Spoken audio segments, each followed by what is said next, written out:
bad karma, but who knows? In this case, maybe you're doing the world a favor, you know? We're doing the world a favor every Monday, every Wednesday, and every Friday. Today's Wednesday, so it's a wacky Wednesday. We're getting ready for the Freaky Friday, and it's a fractious Friday with freaks Yeah. included for no extra charge. He's New York Vinnie. I'm Michael Knight, and this is our attempt to take on the world. By the way, every time we take on the world, who wins? Is it us or the world? Well, so far, I don't know. We never really actually tried to figure out what constitutes winning, and it's not about winning. It's how you save a game. Okay. You know, I mean, what are you going to do? You just have to, I consider winning getting up every morning and just getting on the show. We've That is a won. victory. We communicate with people, and we get to entertain them. Hopefully we get to make them think sometimes. Although I'm convinced there are people out there that are brain dead that aren't going to think about anything. They've taken the position that they've got the world by the tail, and yet Yeah. it doesn't look that way with the casual observer. Well, it depends on what you got, right? If you're a very rich person and you got a lot of money, and your journey is about material things. I got a boat, I got a car, I got a this, I got a that. Salute. Well, then you're probably very happy. If you're more of have a bit more of a soul to you, and you look at things that are going on in your name, and let none of us forget that all of the stuff that happens is going on in our names. Because the government is the people. And that brings the fact, this is the reason I'm wearing this hat, is because the good people of Italy said they don't want a militia that kills people to come to the Olympics. They don't want ICE there. And they, being our government, we're going to send ICE to the Olympics for God knows what reason, in our name, Vinny, in my name and in your name. How could they send them? By air freight. Yeah, why they're doing it, I don't know, but how they do it is just they send them with the team. The team shows up, and walking along with them were these masked guys driving unmarked Italian cars. It's funny if it wasn't so awful. It's a sovereign nation. I don't know how they would get a troop, a group of our government workers into the country. Now, I guess they could send them under the guise of protecting the Olympic athletes. That's always and then but they would probably check all their papers on the way in and out, and refuse to let some athletes back in the country. There's a switch for you. Checking the papers for the ICE guys. Papers, please. No, I'm saying checking the papers for the Olympic athletes, the ICE guys, when they're trying to get back into the country. The Olympic players, or the participants, or the people that work there. I mean, there's a huge workforce that goes along with the Olympics, and they've proven it. They don't respect anything. Nothing. Not life, not liberty, nothing. From human life on down. So if I were the premier of Italy, or I was running things over in Italy, I'd say, you know what? If you want to send those people, nobody gets in. We'll keep everybody from the United States out. You all just stand over there Russia. For a while. We've done it to Russia, so the Soviet Union, and I hope it wouldn't get to that. But you would think that it would be made clear why ICE guys were ever included, even in the thought. What do we need a untrained, violent, well-armed militia traveling with our Olympic team? Why would it even be a thought? Yeah, I don't get it. The opposite. Running around arresting people in the Olympic Village, is that what they have in mind? Well, again, I find it hard to believe that they could entertain that idea, because it's in another country. Now in the Olympics, when it's here, what is it? 2 years it'll be here, right? 2 or 4, I forget. I think 2 years it'll be in Los Angeles. Yes. Then that'll be a different story. Hopefully by then the political climate will have changed somewhat. Won't completely change, but it'll have changed somewhat. I just don't see how they could do it. And again, I don't know all the laws. I don't know if but it would seem to me that you wouldn't let a military organization from another country into your country if you didn't want them there.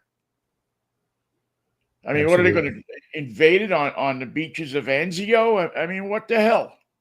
And it's funny that the sport that is speaking out mostly against the actions of ICE and Trump and the Republican Party is the NBA, the National Basketball Association. Is I almost said the National Broadcasting Association.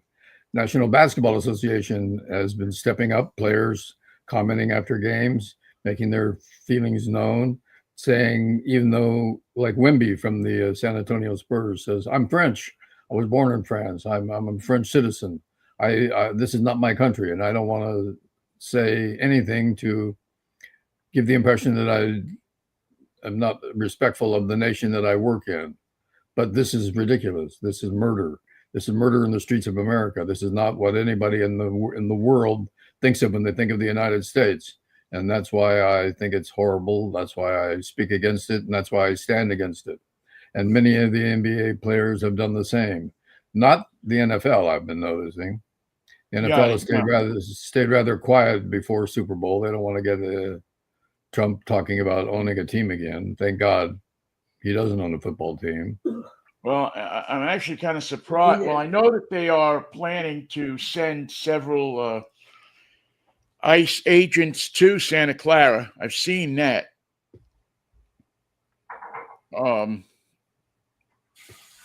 Yeah, I've seen it. They have, without a doubt. Just to stir up the dust? Well, I guess they're going to be looking for illegal alien football players. It's such a convoluted, horrible thing that they've done, and that they're doing. They can't seem to fire a couple of people and be done with it. And they're not going to fire a couple of people and be done with it. I mean, we're going to live with this for a while. They're going to move them around. They're going to send them someplace else. Yeah. But they're not. This is clearly a force that's being used for political retribution. This is a Gestapo. Of all the ugly things they've done, this is the ugliest. Yeah. No, Minneapolis has been horrible, and it's been proven that the people that lead, the people that's been handpicked for this, are just inept, uncaring, they're everything you don't want a leader of anything to be, unless you're, a dictator, unless you want to rule by fear. It's an armed gang. And it's just horrible. It's horrible. And I'm, I saw that, Bovino is left. I know that they started articles of impeachment against Kristi Noem this morning in Congress. And we'll see how far that gets. That's one that might get by, because maybe there's enough Republicans that are disgusted with what's going on to get the votes together to impeach her. Well, that's a good question, Vinnie, because there's a couple that have spoken out, but there are so many that have remained silent.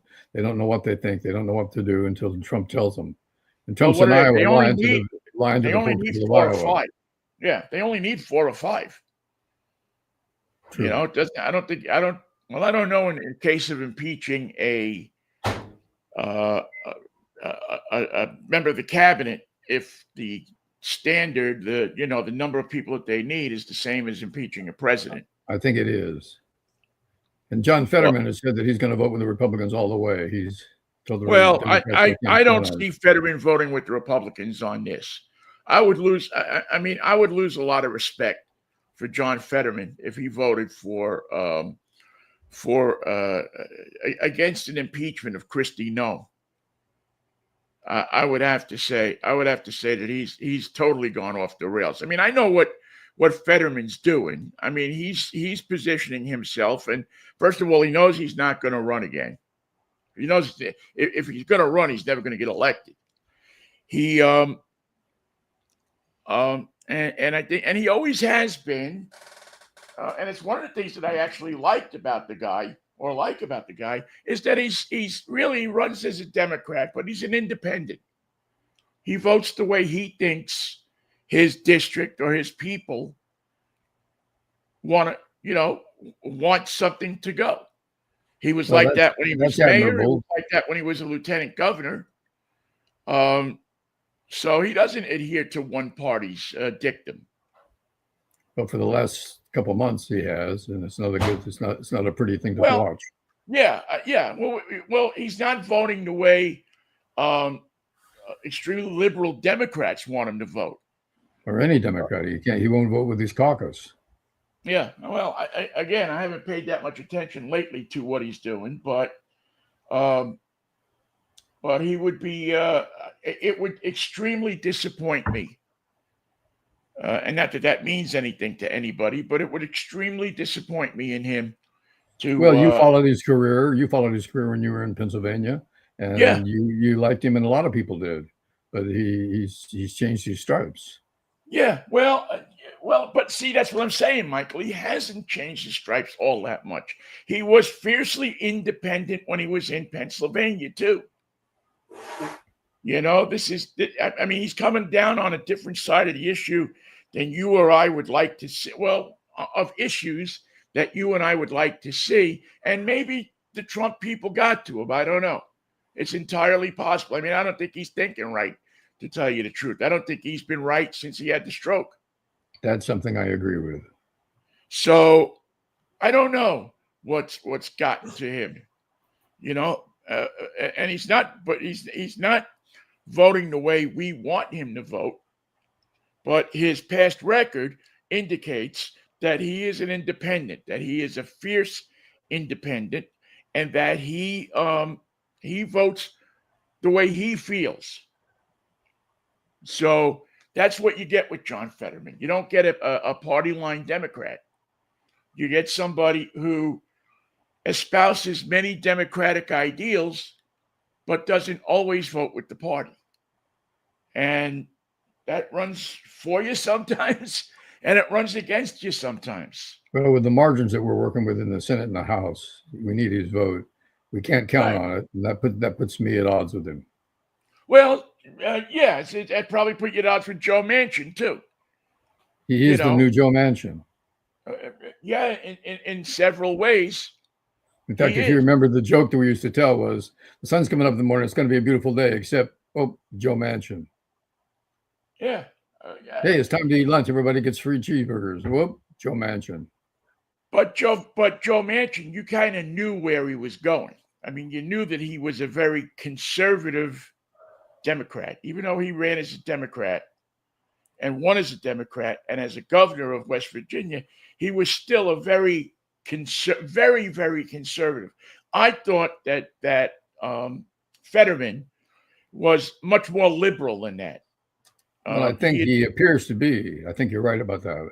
He voted several times for issues that helped poor people, helped homeless people, helped homeowners, helped average people, average Pennsylvanians. Right. So again, I'm not excusing him for it. I mean, it certainly he is. He seems to be much more in the pocket of the Republicans right now than the Democrats. And I know that he's one of these guys that had dinner with Trump. Look. Let me go back a second. There's no excuse for voting anything right now for the border patrol or the ICE. There's no until they straighten their act out. There's no excuse for voting for them for anything. Now, agreed. Now, I will be disappointed if he votes for anything for them. I think it's just, but it won't shock me if he does. It won't shock me if they never get to vote for the. But from what I understand, impeachment. I forget who else it was. I mean, I think, and I don't know this for a fact. It's just something I saw, so I really should check it out. But I understand that Maria Cantwell voted for the refunding, or was going to vote for the refunding. I think seven Democrats voted that way, stupidly not thinking that a week later they were going to have to reconsider that vote. And so I don't know if Cantwell was among them, but she wasn't by herself. There were 7 Democrats. Yeah. It just shows you how stupid a politician can be. On a week and a couple of weeks where we've seen these extraordinary violent events in Minnesota, and they managed to vote to support that type of lifestyle and that type of violence and that type of untrained militia on the streets of America, but just so they could vote to keep the government open. To keep the government open. It's painfully stupid to do that, and now they're stuck with it. Yeah, they're gonna have to vote. They're gonna have to revisit that vote. Unless, again, this will get straightened out. Hopefully, this will get straightened out in the midterms. Hopefully, this will, that people are going to rise up and they're going to do something about what's going on. I don't let Maria Cantwell worry about that instead of. I don't think she's up for re-election, so I don't know that she's. In that case, she skates. Well, and listen, we could go back at everybody's record, almost everybody's record, and see votes that you scratch your head and say, why the hell did they vote that way? But as I've learned from observing this stuff, there's always situations where they're voting for something to gain something else. Now, I didn't read that much into it, so I don't know what the whole bill was or anything like that. So it's hard for me to say, but I will, I understand how the system works. It's a horrible system. I don't know how it's going to finish, but right now the Democrats are saying they're not going to vote to keep the government open if the budget includes money for ICE. Well, yeah, and it's going to shut down the government again. And I don't know that the Republicans, I don't know how. Well, again, the tide is turning. And we have a bunch of Republicans and Democrats too, but Republicans that have no backbone whatsoever. It's frightening how weird they are, how weak they are, how frightened they are, how silent they are. They've always been that frightened. It just hasn't shown up as much in the past. But you can always get an idiot like Tommy Tuberville to say anything. The other ones are being deathly quiet. Yeah, there's not a lot of bravery shown in Congress. There's not a lot of people in our House and Senate that are saying, I'm going to vote with my district if I have to go against the tide. They're thinking about how much money does Donald Trump control? Am I going to get primaried coming up? I mean, that's another consideration for people too. Oh, yes. Well, that is the consideration. Their careers are being held over their head like the sword of Damocles. I'm not certain where that sword came from, but apparently it came from a guy named Damocles. Yeah, it's not a pretty it's not a pretty thing. It would suck to be a politician right now, I think. I wouldn't want the job. And if you're a Republican, you can't vote because the president won't let you. If you're a Democrat, even if no matter which way you do vote, you haven't got the votes to stop anything. Yeah, I Maddening. mean, you're, and again, thanks to all the people that didn't want to vote for Kamala Harris, that decided that we'd be much better off with this situation. This is what your non-vote for Kamala Harris brought us. This is You didn't and vote. listen, You didn't vote for the vice president. So just for that, we're going to invade Venezuela. this is what people could see coming. This is what people knew was going to happen. There was no let's see if he's better in his second term. Nope. You knew what he was going to be. You knew what he was going to do. You had to be a fool not to know. He told you what he was going to do. They wrote the book, Project 2025. He told you what he was going to do. He told you that he would lie and lead by fear. So the people that are running around, trying to get FaceTime in the media saying, "Oh, I'm so sorry I voted for Trump." Yeah, well, you know what? You should be sorry. Your mistake has already cost a couple of people their lives, and has this country teetering on the brink of losing a democracy. And it wasn't like nobody told you it was going to happen. There were plenty of people shouting that it was going to happen. So, and to hear a Republican say, "Well, let's turn down the temperature," or what I meant was, let's say to turn down the temperature, but in an hour, I'm going to say something terrible about a variety of politicians or people that I don't know. well, they can't help themselves. It's a sickness. It's an illness. They can't help themselves. They can't. They're so indoctrinated in this MAGA crap. They can't. The people that believe in this doctrine, in this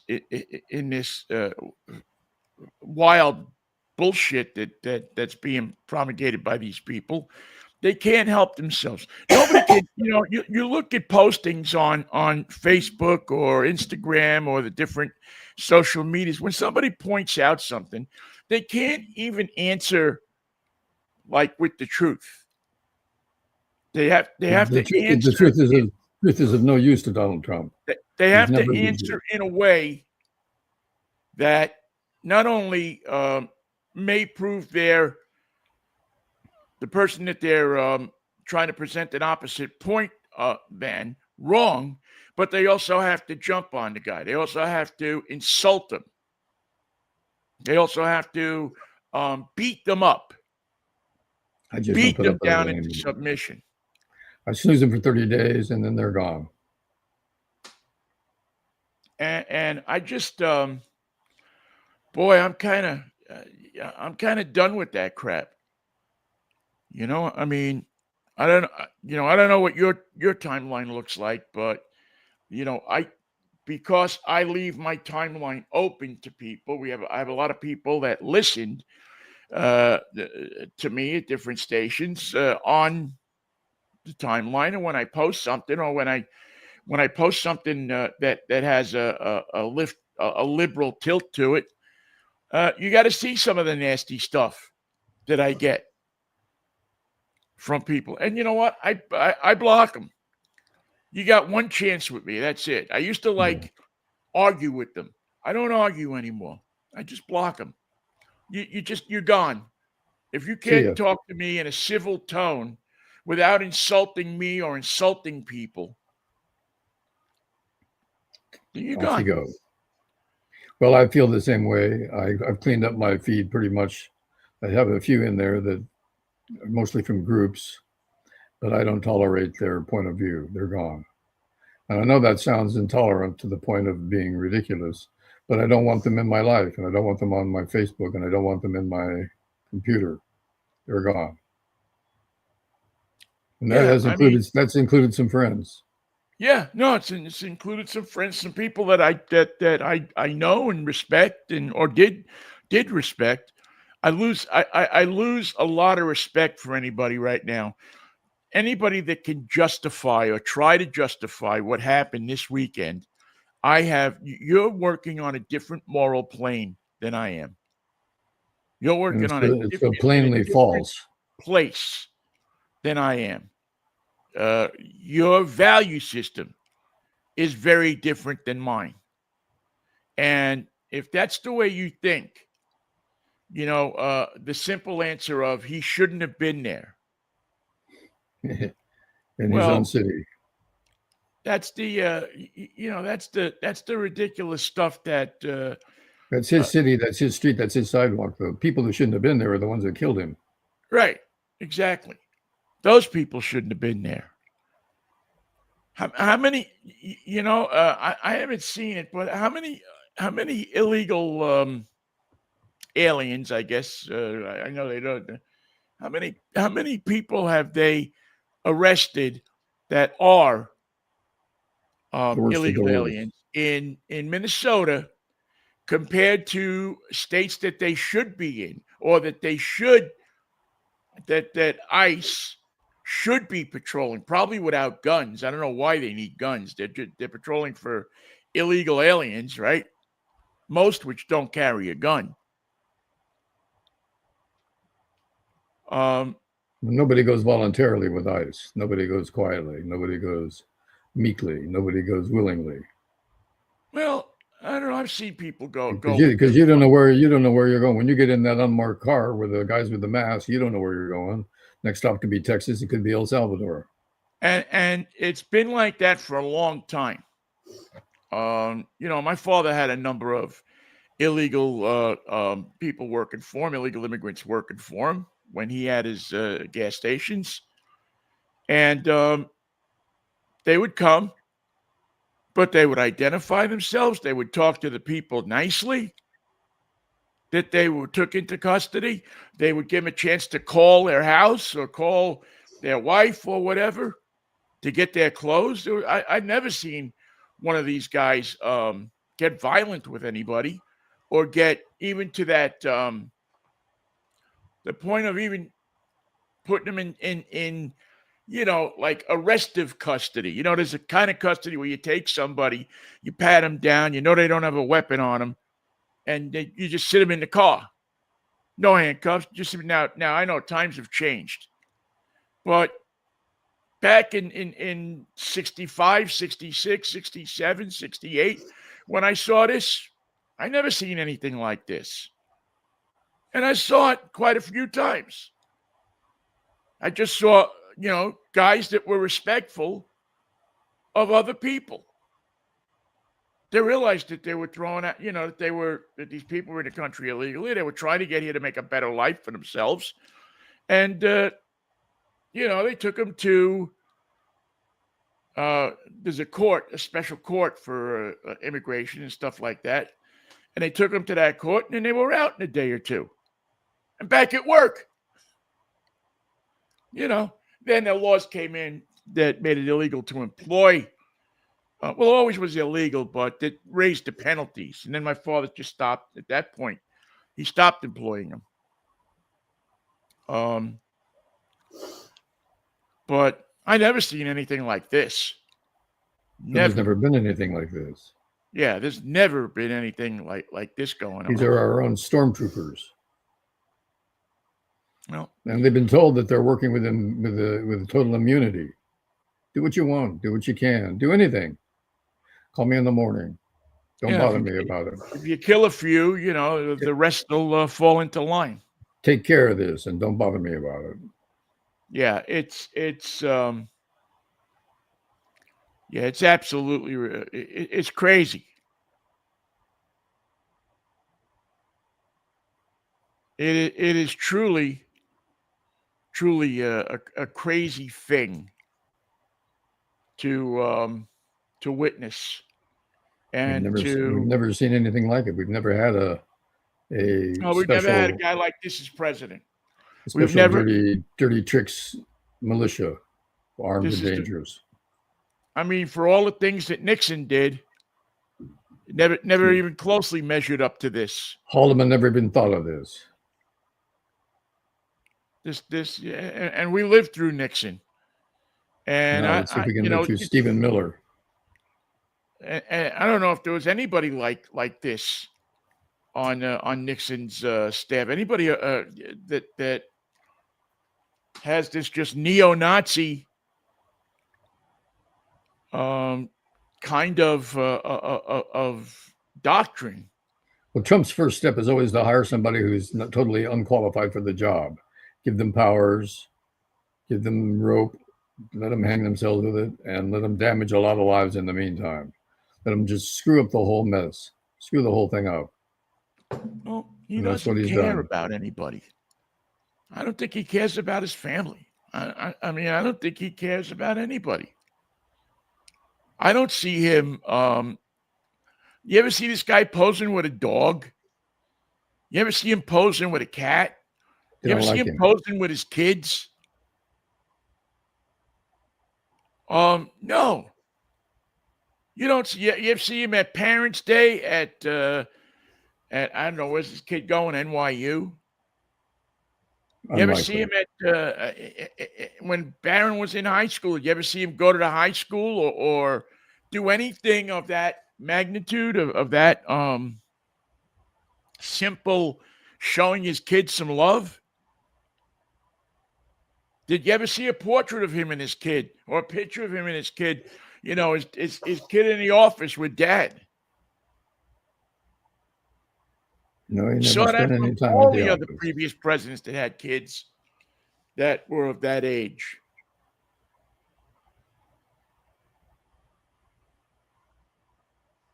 Good point, Dan.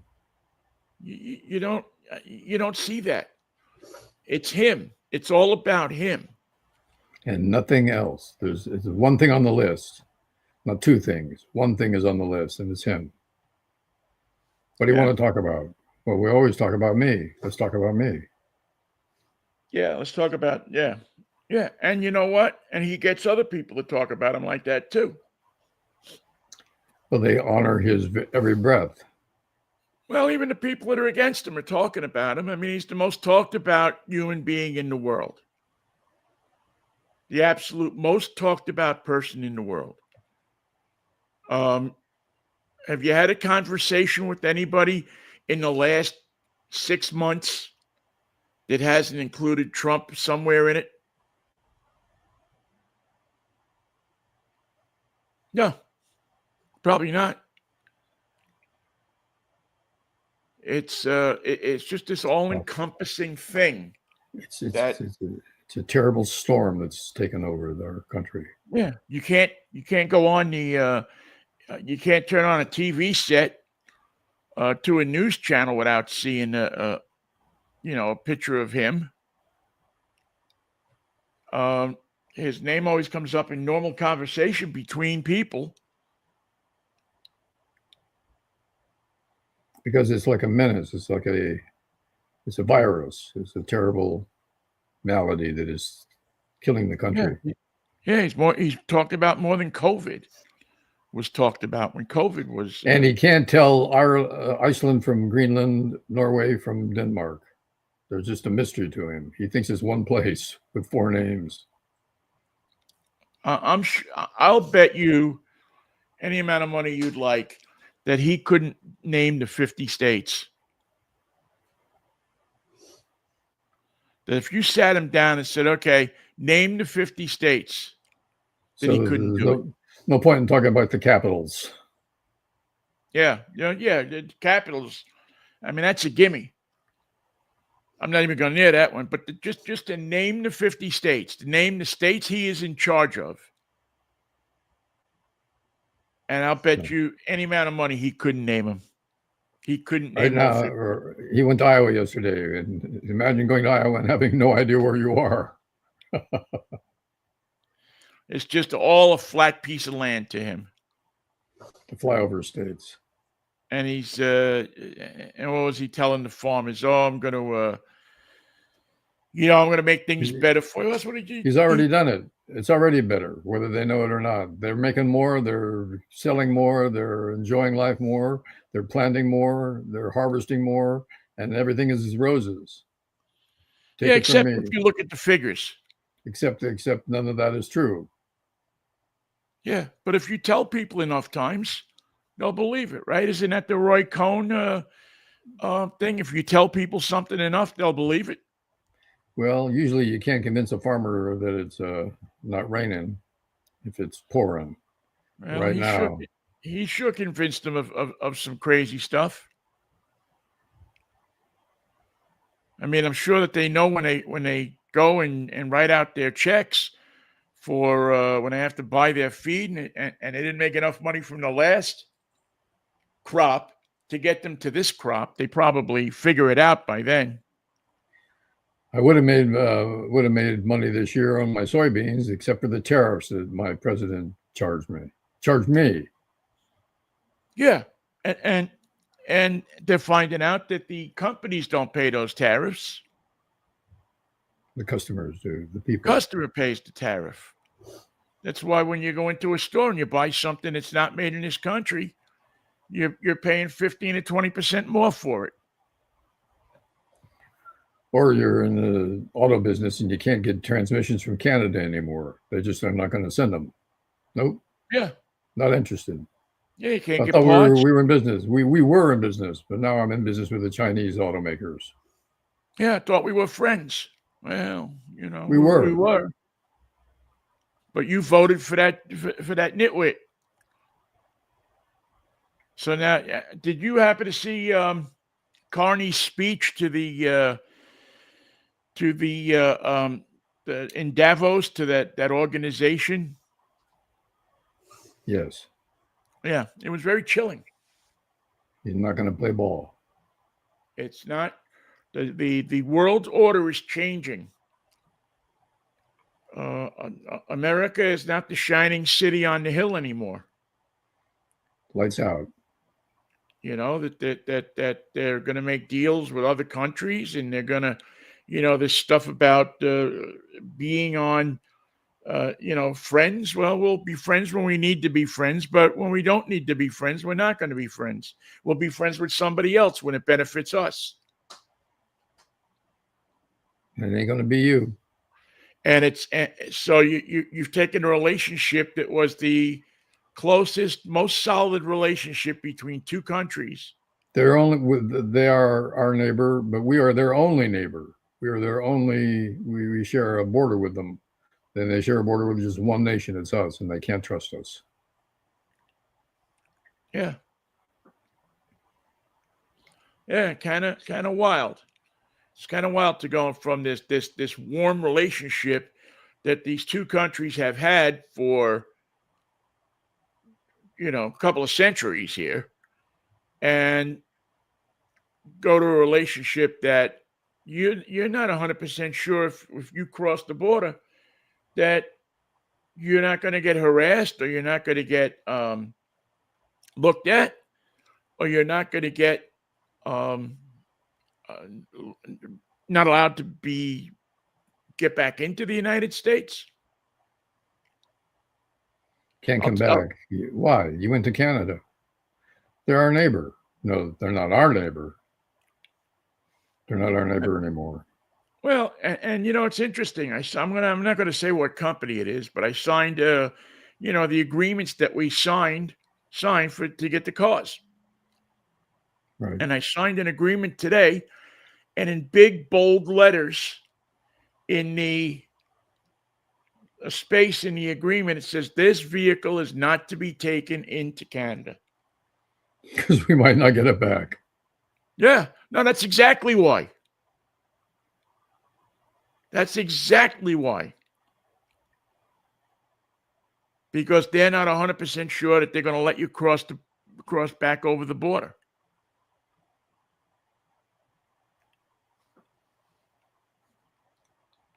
Have you taken demo cars across the border before? Yes. Yeah. Because several times. If it's Canada, who anybody would think, well, we can go into Canada for the day. We'll be back in 2 days. Yeah. See you then, but not anymore. Well, a place like we go. I like to go in the summer, especially. I like to go up and have dinner in White Rock. It's a little town just south. Just the southern part is just over the border, and it's kind of got a California feel to it. kind of a bunch of condos and a bunch of houses on the beachfront, have stores and restaurants and stuff on the bottom, and got a little boardwalk, a little park, and a beach, a little beach. And Well, enjoy that California feel, because the next step is you won't be able to take those cars to California. Yeah, well, it's that might be coming. That might be coming. I mean, it's going to be huge changes for the for what I do with cars. Yeah, it's going to be different. But well, I want to spend a couple of minutes talking about some news we got yesterday, that Mariner broadcaster Rick Riz is going to retire after this season. He's going to call it. He's going to call it. Yeah, he's been traveling all his life, and he just turned 70 last year or the year before, so I think he's going to be like 73 at the end of this season. And so they got a year. They got a year to figure it out. Yeah, he's going to go on his farewell tour, and he's so much a part. People have always talked about Dave Niehaus as the voice of the Mariners, and rightly so. He was the original voice of the Mariners. Rick was too, but then Rick left for a couple of years to go to Detroit, then came back. But he has, since Dave passed, been the main voice of the Mariners. And I think he does a great job. Not only that, he's a great human being. He's a good guy. He's as good as he sounds, when he's calling a game. That's Rick. You get Rick. You don't get one guy behind the microphone and one guy, when you say hi to him, when you talk to him. I've been close with him for a number of years. And it's just, I just wish him the best, man. People that listen to baseball in this city, in this town, in this area, people that listen to Mariner baseball, gonna miss him, will find out how much they miss him. A lot of people knock him. They say, oh, he's this, he's that, he's that. He doesn't call a game. Well, he sat next to maybe the best play-by-play guy in baseball for a lot of time. He knows how. And the great thing about Rick is that he knew how to play second banana. He knew how to put himself in the background and let Dave shine. He knew it. He knew that was his job. And his ego was such that he never got into battles or do I want to try to, do the things that sometimes happens when two people are working. And I can't tell you how much respect I have for the guy, how much love I have for the guy. When I got laid off at Cairo, the first spring training, I wasn't going to go down. I really had nothing to do and he called me up and he says, no, come down, stay in my apartment, stay in my house. And, you got a place here. You should be down here. When I was in Pittsburgh and I was having trouble, I used to call Rick all the time about working with, and talk to him. And, how do you beat this? How do you make a city or get a city to like you? When you're working with somebody, Rick had to go in and work with Ernie Harwell. Tough. It was tough. And Ernie was not friendly to him. Ernie was a one-man show. Ernie was a guy who had worked with somebody for a number of years, and Ernie was not friendly to Rick. Made his time there terrible. And he would stay on the phone with me. I could call him anytime. except when he was doing a game, and he would talk to me and help me through it. As I spoke to you many times, that was a tough. It was a tough first year. Well, Vinny, who on the broadcast team right now stands to inherit the spot, or is there anybody that's obvious to Aaron you? Goldsmith will, I'm sure, inherit the number one spot. Goldie's been there since the year after Niehaus passed. They'll probably have to find another voice. They've tried out Angie Mentink in the booth, and she's done a fair job, maybe even better than a fair job. I shouldn't even say a fair job because she's done I think, a decent job. I think with more seasoning and the ability to sit down and do it more, that's a job that you're only going to get better at by sitting there and do it. You can't train for the play-by-play person. It's just not possible. A great thing about Rick played the game. He had the stories. He had both. He could tell stories about Dave and about different players, and he was there from the beginning, except for a few years. But just one of the absolute nicest guys you'll ever meet. I don't know what he's going to do after, he'll probably get up every day and go to the ballpark anyway. Or maybe not. I hope he travels. I hope he gets out and goes and sees some stuff and sees a little bit of the world besides the major league cities in the summer. But he'll be missed. There's a guy, no matter what city you're in, ask him, where should we eat? He'll know. He knows. Although that guy is Kevin Kremen. Kevin Kremen, who was their producer for many years, Kevin knew where to eat. He knew every place to eat in every city. There was nobody who could direct you to a steak better than Kevin Kremen in any major league city in the country. Somebody's got to know it all. It's him. He just had it. He had it down, man. And so yeah, Ricky will be missed. And when's spring training? Starts in a couple of weeks. I think pitchers and catchers report like the 15th or 16th, something like that. Full squads like on the 27th. So it's right around the corner. So it's a Super Bowl for that matter. Mariners got a lot of questions this year. I mean, they're going to, who knows if they can beat what they did last year. It's going to be a tough one to equal it. Yeah. Is Cal Raleigh going to be as good a player this year as he was last year? Come on, Cal.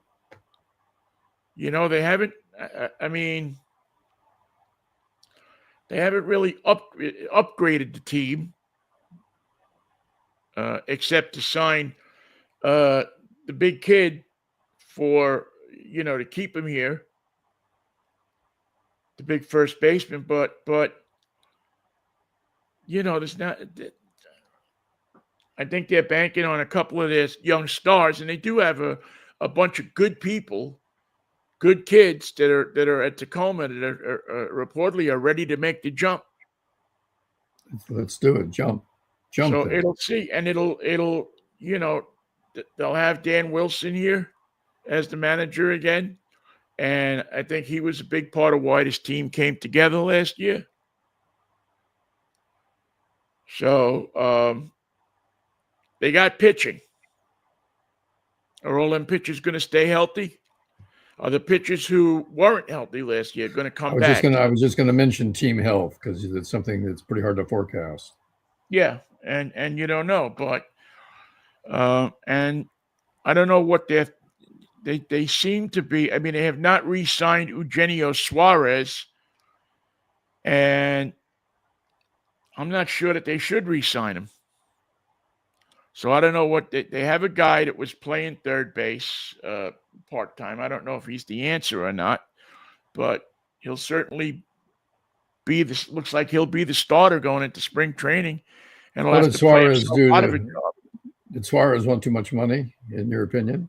Yeah, I don't think he's, he hit 39 or 40 home runs.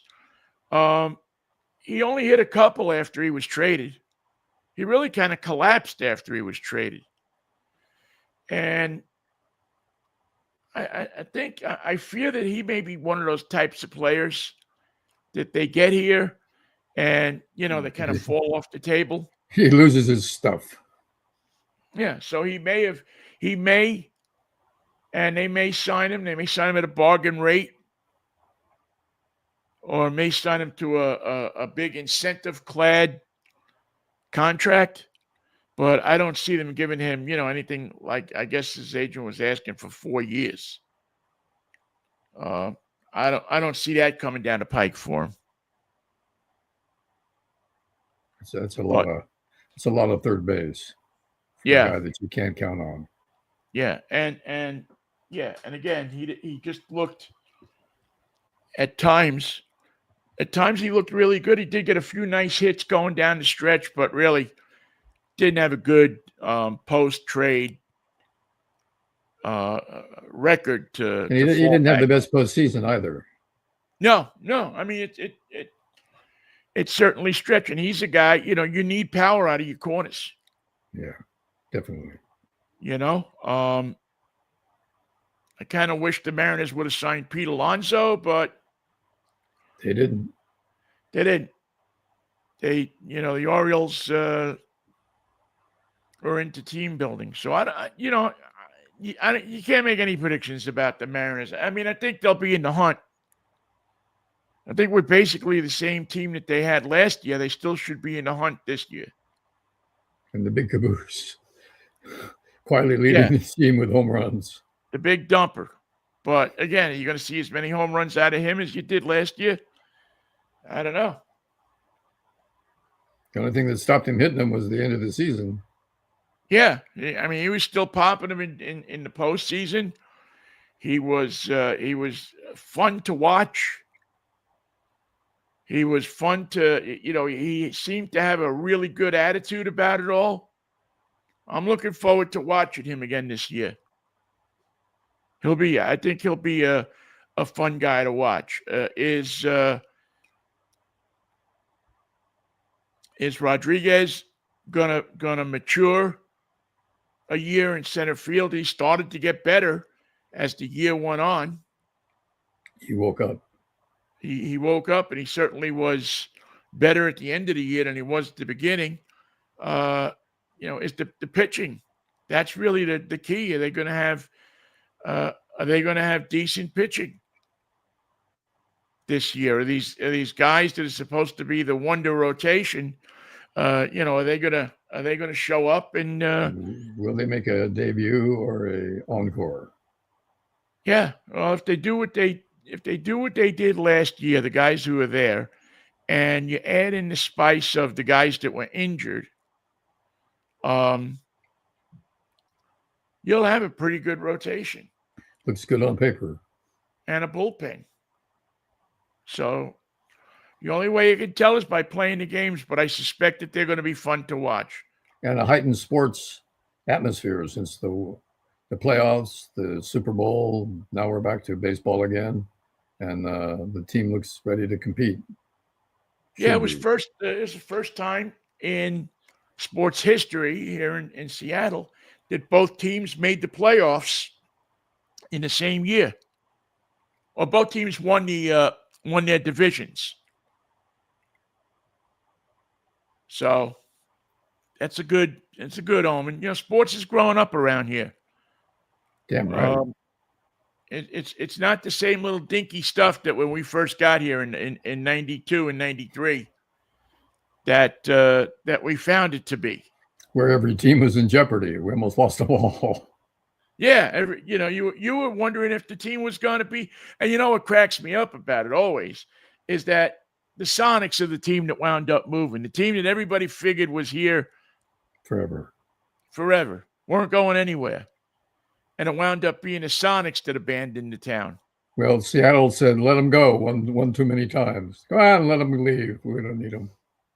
Yeah. Who? Oh, the Mariners, the Sonics. Who are you talking about? The Seahawks? No, we're talking about them all. Let them go. Yeah, I think that's exactly right. I think that people had been, they had stadium stress.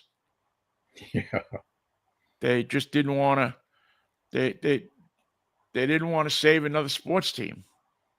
they didn't want to save him at all. They wanted Paul Allen to do it. Let him buy the team. Well, he had a team already, so you couldn't. So you got to get Bill Gates to do it, or you got to get somebody to do it. Well, they got Howard Schultz to do it, but then That was everybody not a didn't good. like Howard Schultz. That was not a good idea. He had 50 partners. Count them, 50.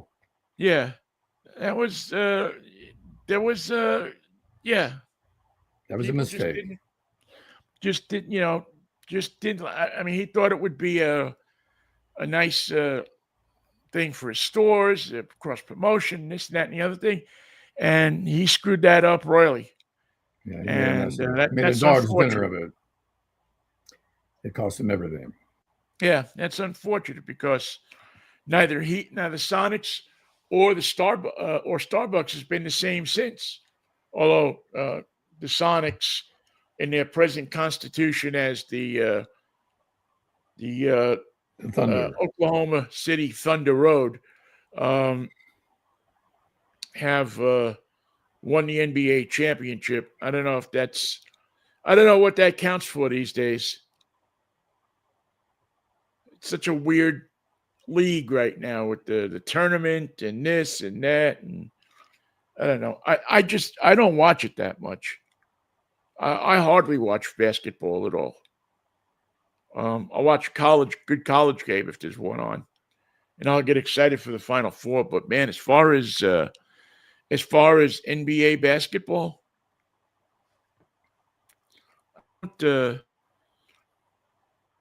just don't watch it that much. We don't have a team. You can watch, I guess, Blazer games, and with the Well, check out Wemby with San Antonio. yeah, oh yeah, and I like San Antonio. I like Popovich. He's always made his thoughts known, Oh, yes. and was a assistant coach with the Warriors for a long time, and I think he's a good coach. A great coach, and seems like a great person. I wish I was in So, Seattle. I don't want to miss Dick's 19-cent burgers. Damn. yeah, Like what's that, Friday, right? somewhere in there. Pasadena's getting ready to do its usual. We invented the cheeseburger festival. Did they?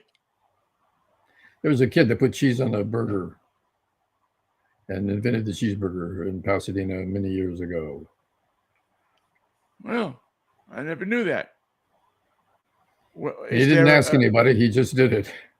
Yeah, is there a particular restaurant that claims that they invented the cheeseburger, or is it Well, it's no longer the city with that us. they claim? The city takes the claim because the restaurant's gone naturally. Yeah, well, they rent one up. Well, that'll be fun. Now, can you put ketchup and pickle on that cheeseburger? Y'all can do whatever you want with your cheeseburger. It's yours. You're an American. There you go. Well, no, if you're an American, you have to make sure that you put the right thing on your cheeseburger, or the stormtroopers may come in and shoot you right on your stool. The stormtroopers do remain a threat to you enjoying your cheeseburger. But my advice is put what you want on it and see how it goes. Good luck to you. Oh man! All right. Well, what do you say we get together on Friday and do this again? Will it be a Fractious Friday? I'm not coming unless it's a Fractious Friday. I think it's going to be a Fractious Friday. I think that the people that listen to us will be pleasantly surprised about the fracticity of the Friday. Get your fracticity and hold it in abeyance until we meet again on Friday. All right, Michael. Listen, you take care. I'll see you Friday if the Lord's willing. The creek don't rise. Say hello to Rick Riz for me. I will. I'm going to text him right now, actually, when I get off the phone or get off this thing and jump on my phone. Peace, love, and Manischewitz, baby. See you Friday morning. What a wine. See you, Vin. Thank you for listening, everybody. We always appreciate it. Join us back here next Friday morning. Hit like and subscribe on YouTube if you like us, and you subscribe to half of the crap that we say. See you 10-10 on Friday. See you.